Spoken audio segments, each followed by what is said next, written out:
आपको बता दें, अब से थोड़ी देर बाद भारत के प्रधानमंत्री नरेंद्र मोदी पाकिस्तान के खिलाफ कड़ा जवाब दे सकते हैं। हमारे साथ लगातार एक्सपर्ट्स का पैनल और हमारे सहयोगी कोझिकोड में ही मौजूद हैं। वो पल पल की जानकारी देते रहेंगे। लेकिन आपको बता दें कि भारत में आतंकवाद की आग भड़काने वाले पाकिस्तान की अब पोल भी खुलती दिख रही है। उसके नकाब से पर्दा हट गया है।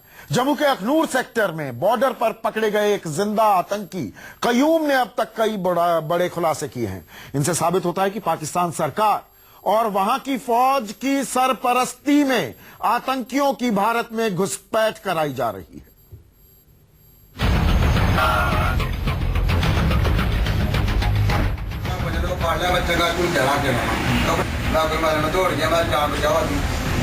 फिर मैं सोचा फिर क्या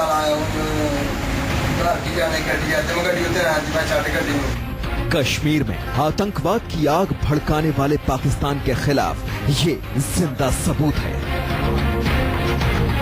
जिंदा पकड़ा गया ये आतंकी अब एक एक करके पाकिस्तान की पोल खोल रहा है। हिंदुस्तान पर हमले के लिए फिदाइन भेजने वाले पाकिस्तान के राज से पर्दा उठ रहा है।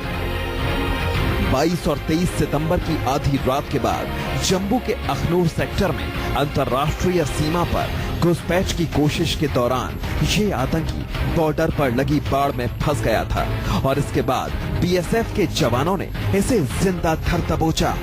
पूछताछ में इसने जो पहला खुलासा किया वो बेहद चौंकाने वाला था। मैं जा रहा अपने सियालकोट सियालकोट नहीं चल इंडिया चली साढ़े नाल इंडिया बंदे चल इंडिया नाल इंडिया कराई है नाल चल भी रात करने अपने जोड़ी है मैं उधर नहाता मैं। अब्दुल कयूम नाम का ये दहशतगर्द 4 सालों तक लश्कर तैयबा के चीफ हाफिज सईद का बॉडीगार्ड रहा। ये हाफिज के हर राज को जानता है। हाफिज कहाँ जाता है, क्या करता है, कहाँ रहता है, पाकिस्तानी नौजवानों को कैसे आतंकी बनाता है। ये आतंकी पाकिस्तानी पंजाब के सियालकोट का रहने वाला है। इसकी भर्ती खुद हाफिज ने की थी। इसने 2012 में पाकिस्तान के खुशाब के नौशेरा में आतंकी ट्रेनिंग ली थी। इस आतंकी को सालों तक हाफिज सईद ने अपनी सुरक्षा में तैनात रखा। इसे हाफिज ने स्पेशल गार्ड बना रखा था। ये हाफिज के साथ कई मीटिंग में शिरकत कर चुका था जिसमें लश्कर चीफ आतंकवादियों के लिए समर्थन जुटाता था और उन कैंपों में भी जा चुका था जहां हाफिज आतंकी बनाने के लिए नौजवानों का ब्रेन वॉश करता था। हाँ, ये लश्कर तोयबा से है और इसने मनसेरा जो पाकिस्तान ऑक्युपाइड कश्मीर है मुजफ्फराबाद के पास एक मनसेरा जहाँ पे ट्रेनिंग कैंप है लश्कर तोयबा का, इसने वहाँ पे ये ट्रेनिंग प्राप्त की है।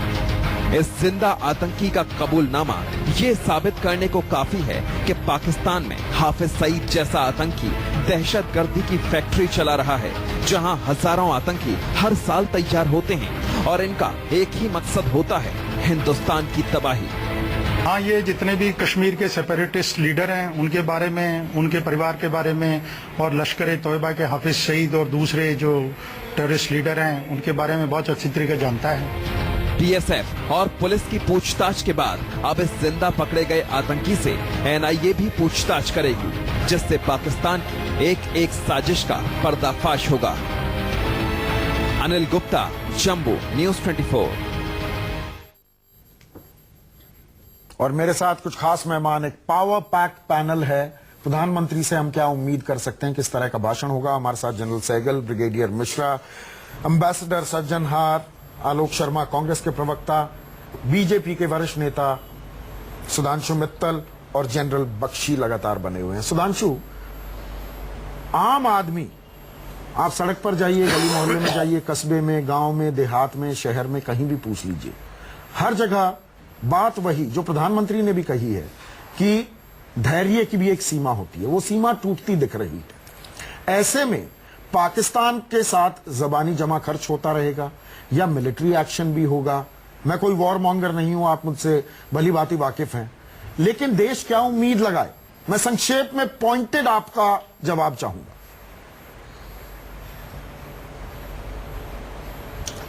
देखिए, अगर कोई सैनिक विकल्प जो होता है उसकी घोषणा करके करना नहीं होता है। उसमें जो एलिमेंट ऑफ सरप्राइज होता है वो कहीं खो जाता है। तो ये तो तय है कि भारत की ओर से अब सिर्फ वार्ता विकल्प नहीं है, क्योंकि पाकिस्तान का दुराचरण जो है उससे सारे देश में आक्रोश है, इसमें कोई दो राय नहीं है। और लोग अब सिर्फ वार्ता से काम नहीं चलेगा, इस मानसिकता के हैं। और ये भावना भली भांति सब हलकों में पहुंची हुई है, लोग इससे वाकिफ हो चुके हैं।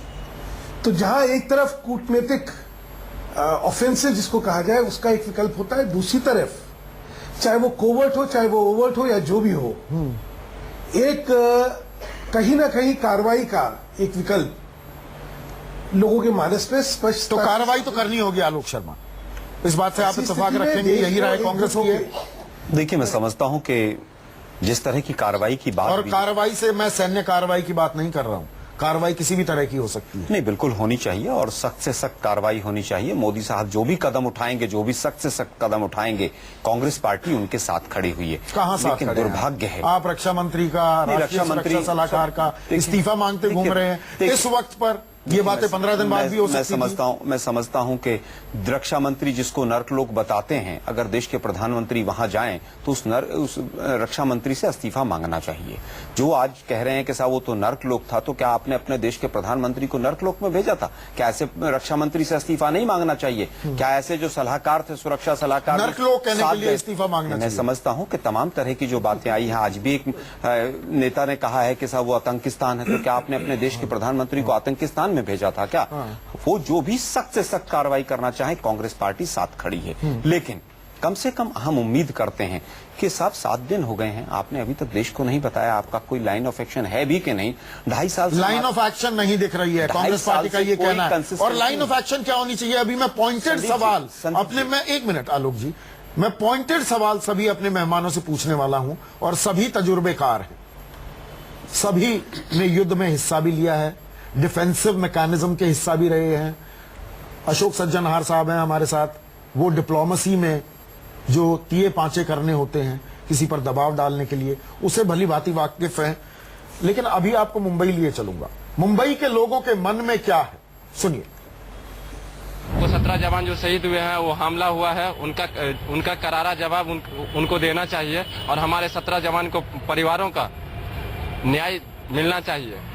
Our India should be against Pakistan. Take a move to attack to him. Modi ji के लिए लोगों के मन में विश्वास है कि हाँ ये कुछ अलग करके दिखाएंगे, और लगातार जैसे देख रहे हैं कि हमले हो रहे हैं, चाहे कांग्रेस की गवर्नमेंट हो चाहे भाजपा की, लेकिन कहीं ना कहीं मोदी जी को एक्शन लेना चाहिए। आज एक्शन लेना चाहिए, एक्शन लेना चाहिए, कोई कार्रवाई करनी चाहिए, जवाब देना चाहिए, कड़ी कार्रवाई करनी चाहिए, वगैरह वगैरह वगैरह। ये बातें हम लगातार सुनते आ रहे हैं, गोल गोल घूम रहे हैं थोड़ा। मैं स्पेसिफिक सवाल पूछने वाला हूं अपने सभी खास मेहमानों से, एक एक स्पेसिफिक कार्रवाई क्या की जा सकती है। शुरुआत करूंगा जीडी बख्शी साहब आपसे ब्रेक के बाद।